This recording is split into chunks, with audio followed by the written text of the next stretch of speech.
Assalamualaikum warahmatullahi wabarakatuh. Perkenalkan, nama saya Aulia Ramadhani dengan NIM A12125100015. Saya dari program studi pendidikan bahasa Inggris akan membawakan resume yang saya buat mengenai materi pergaulan internasional. Yang pertama adalah pengertian dari pergaulan internasional. Pergaulan internasional adalah hubungan atau interaksi antara individu, kelompok, ataupun negara di dunia dalam berbagai bidang seperti politik, ekonomi, sosial, budaya, hingga keamanan. Poin selanjutnya adalah dasar hukum dan landasan konstitusional. Dasar hukum internasional dalam pergaulan internasional meliputi Piagam PBB 1945, Konvensi Wina 1961 dan 1963, serta berbagai perjanjian internasional. Aturan ini dibuat agar hubungan antar negara berjalan tertib, damai, dan saling menghormati. Kemudian landasan konstitusional yaitu landasan dalam Undang-Undang Dasar 1945. Landasan konstitusional Indonesia terdapat dalam pembukaan Undang-Undang Dasar 1945, alinea keempat, serta pasal 11 juga pasal 13 Undang-Undang Dasar 1945. Landasan ini menjadi pedoman Indonesia dalam menjalin hubungan internasional dan menjaga perdamaian dunia.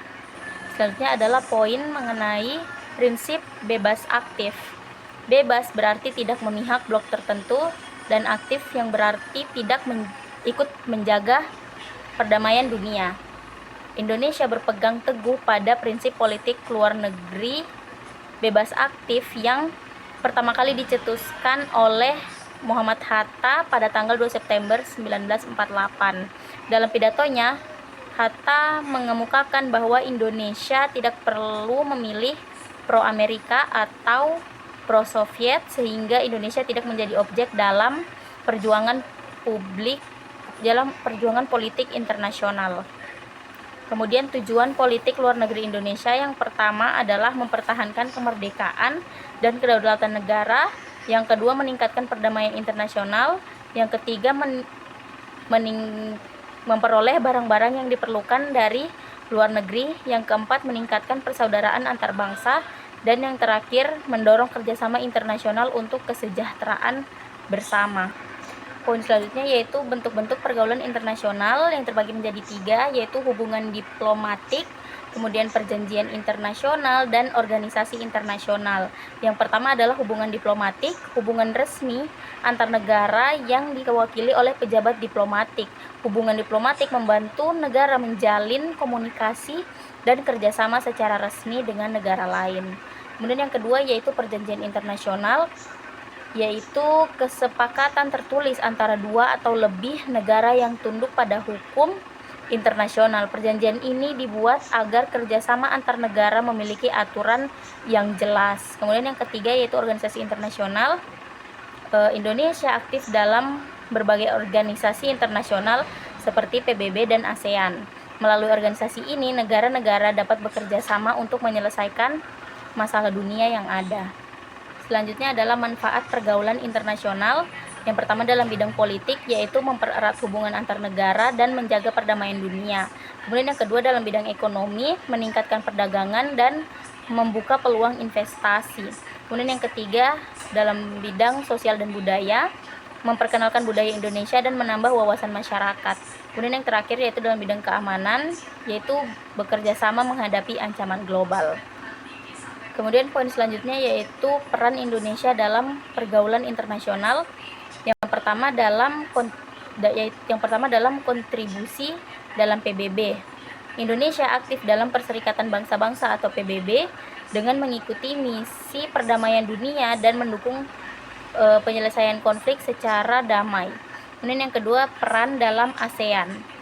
Indonesia merupakan salah satu pendiri ASEAN dan memiliki peran besar dalam menjaga kerjasama serta stabilitas kawasan Asia Tenggara. Kemudian yang ketiga yaitu inisiatif diplomatik bersejarah. Indonesia menjadi penengah dalam konflik internasional dan mendukung kemerdekaan negara lain. Selanjutnya yaitu poin mengenai hambatan dalam pergaulan internasional yang dibagi menjadi dua, yaitu hambatan internal dan hambatan eksternal. Dalam hambatan internal atau hambatan yang berasal dari dalam negeri, seperti kondisi ekonomi yang belum stabil, kualitas sumber daya manusia, dan masalah politik dalam negeri. Kemudian hambatan eksternal atau hambatan dari luar negeri seperti konflik antar negara, persaingan global, dan perbedaan kepentingan antar negara. Hal ini sering membuat hubungan internasional menjadi lebih rumit. Selanjutnya adalah mengenai tantangan pergaulan internasional di era modern. Yang pertama yaitu globalisasi, kemudian geopolitik baru, perubahan iklim, pandemi dan kesehatan global, keamanan cyber, dan terorisme transnasional. Kemudian poin selanjutnya, sikap warga negara dalam pergaulan internasional. Yang pertama yaitu cinta tanah air, kemudian terbuka dan toleran, kritis dan selektif, aktif berkontribusi, serta menghargai hukum internasional. Saya pikir itu saja yang dapat saya sampaikan. Mohon maaf bila ada salah kata. Saya akhiri, wabillahi taufiq wal hidayah. Wassalamualaikum warahmatullahi wabarakatuh. Terima kasih.